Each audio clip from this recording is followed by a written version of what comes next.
अस्सलामु अलैकुम वरहमतुल्लाहि वबरकातुहू। औज़ु बिल्लाहि मिनश शैतानिर रजीम। बिस्मिल्लाहिर रहमानिर रहीम। एक बार हमारे हुजूर प्यारे मोहम्मद हज़रत मुस्तफ़ा मोहम्मद सल्लल्लाहु अलैहि वसल्लम मस्जिद नबवी में तशरीफ ले गए थे। जैसे ही वो मस्जिद नबवी में तशरीफ लेकर गए, वहाँ उनके नन्हे हसन हुसैन के रोने की आवाज़ आने लगी। नन्हा हसन हुसैन के रोने की आवाज़ उनके घर से आने लगी, क्योंकि हज़रत बीवी फातिमा रज़ी अल्लाह ताला अन्हा का घर मस्जिद नबवी के बिल्कुल पास में था। जैसे ही उन्हें नन्हे हसन हुसैन के रोने की आवाज़ आने लगी, वो बेचैन हो गए और वे उठकर जल्दी से बेटी फातिमा के घर तशरीफ ले गए। और जैसे ही उनके दरवाजे पर पहुंचे, उन्होंने आवाज़ लगाई, ए बेटी फातिमा, क्या हम अंदर आ सकते हैं? अंदर से आवाज़ आई और फिर हुजूर मोहम्मद मुस्तफ़ा सल्लल्लाहु अलैहि वसल्लम ने अपनी चादर अंदर फेंकी। और जब बीवी फातिमा ने अपने ऊपर चादर लपेट ली और उन्होंने कहा अंदर आ जाओ, तब वो हमारे हुजूर अंदर गए और हमारी बीवी फातिमा बहुत रोई और उन्होंने कहा, अब्बा जान, मेरे को माफ़ कर देना, आज मैं आपके इस्तकबाल के लिए नहीं आ सकी, क्योंकि मेरे पास इतना कपड़ा नहीं था कि मैं अपना बदन ढांक सकूं। फिर आप सल्लल्लाहु अलैहि वसल्लम ने अपने बेटे की तरफ देखा तो देखा वो बहुत बीमार लग रही थी। आपने 2-3 दिन से कुछ नहीं खाया था। तो आप सल्लल्लाहु अलैहि वसल्लम ने फरमाया, बेटी फातिमा बहुत कमज़ोर लग रही हो। तो हज़रत फातिमा फरमाती है, अब्बा जान, मैंने 2-3 दिन से कुछ नहीं खाया है, इसलिए मैं बहुत कमज़ोर हो गई हूँ। फिर वो बोलने लगे, बेटी फातिमा, नन्हे हसन हुसैन के रोने की आवाज़ आ रही थी, वो क्यों रो रहे हैं? अब्बा जान, हज़रत फातिमा बोली कि इन दोनों बच्चों से 2 दिन से कुछ नहीं खाया है, वो भूख की वजह से रो रहे हैं। तो आप सल्लल्लाहु अलैहि वसल्लम बोले, बेटी फातिमा, हुसैन तो बहुत छोटा है, इसे तो तुम अपना दूध पिला सकती हो, इसे अपना दूध पिलाओ और इसे चुप करो।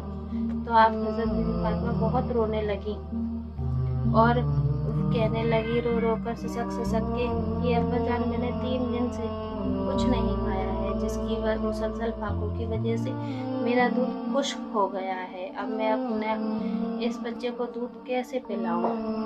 ये सुनकर तो आप सल्लल्लाहु अलैहि वसल्लम बहुत ही परेशान हुए और उन्होंने नन्हे हुसैन को अपनी गोद में उठाया और अपनी मुबारक ज़बान को उसे चुसाने लगे।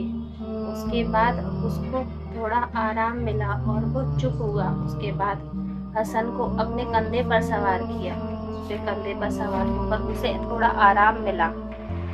तभी थोड़ी देर बाद ही मस्जिद नबवी से अजान की आवाज़ आने लगी। इतनी देर में बीवी फातिमा अपना मुसल्ला बिछाकर नमाज पढ़ने लगी और नमाज जैसे ही पढ़ने को वो खड़ी हुई, वो नीचे गिर गई। आप सल्लल्लाहु अलैहि वसल्लम उनके पास गए और उन्होंने पूछा, बेटी फातिमा, क्या हुआ? तो वो बोली कि अब्बा जान, मैंने 2-3 दिन से एक खजूर का दाना भी नहीं खाया है, इस वजह से मैं इतनी कमज़ोर हो गई हूँ, मैं खड़ी भी नहीं हो पा रही हूँ।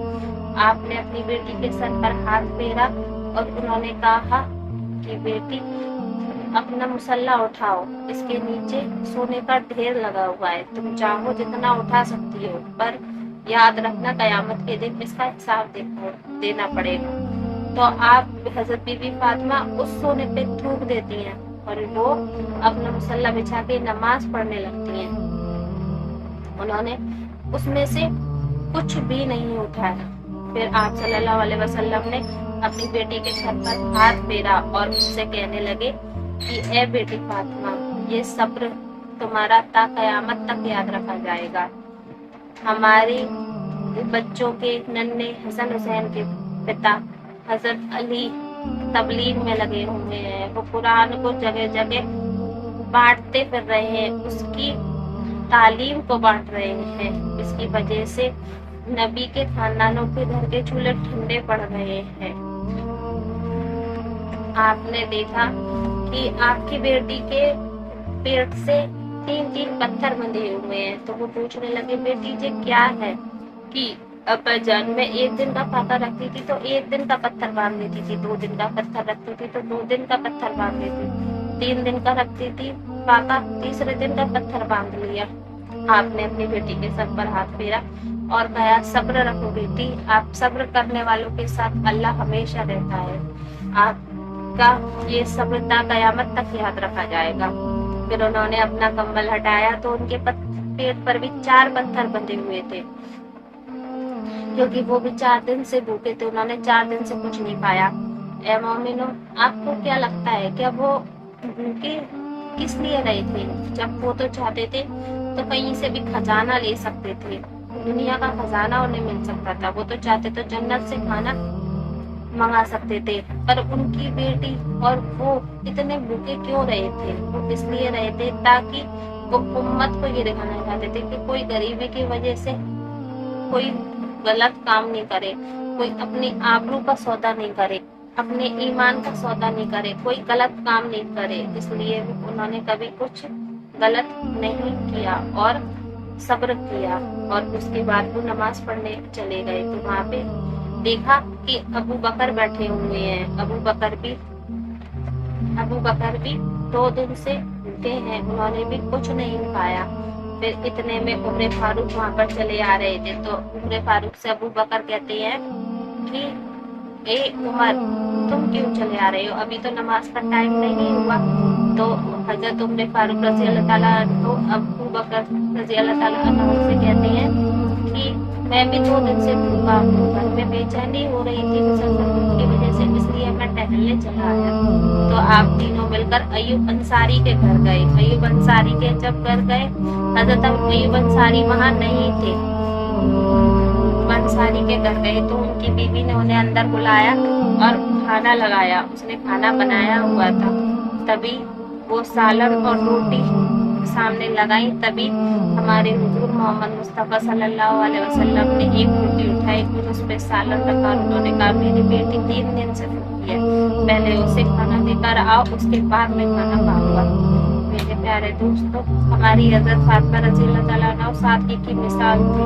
ان کا گھر اتنا سادہ تھا کہ ان کے گھر میں صرف بچھانے کے لیے ایک کھال تھی، وہ دن میں اسی پر اپنا پورا بستر کرتی تھی اور رات میں اسی پر سو جاتی تھی۔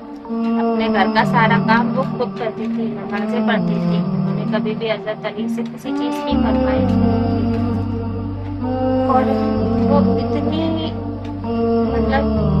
کہ وہ اپنے کپڑوں پر پیبند لگا کے پہنتی تھی، وہ کئی دن کھاتے کرتی تھی، وہ پوری امت کی عورتوں میں ہوئی ایک مثال ہے، ساری عورتیں جنت کی عورتوں کی سردار، ہمیں بھی ان جیسا سب دے۔